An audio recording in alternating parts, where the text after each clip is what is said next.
Ние 30 години правиме остапки на некого и за нешто. Прво бевме фиром, па после го сменивме знамето, па се продолжи со Охридскиот рамковен договор, па се правеше територијална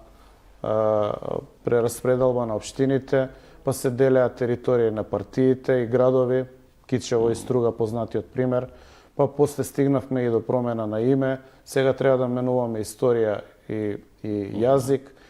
Нема крај, затоа што не постоеше јасна концепција кога во 90-тите ја добивме државата, буквално на поклони и според моje истражување и мислење, поради среќната околност дека Србија го имаше Милошевиќ и некои одредени светски структури имаа потреба да го ослабнат, бидејќи со појавувањето на Македонија во 90-тите години се измести балансот од Букурешкиот мировен договор, односно поделбата на Македонија, територијата на Македонија во 1913 на 3 држави.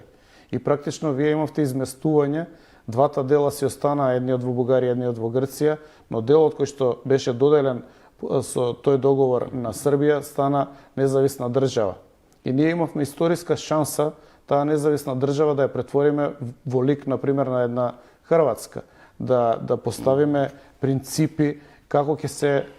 формира државата, кои се нашите национални и стратешки интереси. За жал не успеавме тоа да го поставиме. Влеговме во еден бесконечен процес на остапки 30 години и не успеавме да изградиме политичка елита во смисол не на негативната конотација на зборот елита, туку на вистина луѓето кои што би биле и кои што се лидери во општеството, дали во науката, дали во своите области, дали во економијата, во бизнисот, да ги инкорпорираме, тие да ја водат државата. Наместо тоа, ние почнавме да бараме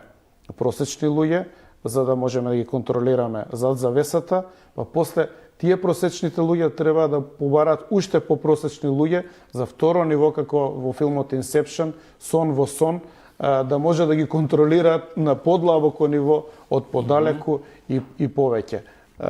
За жал, тоа кај мене не буди чувство на оптимизам.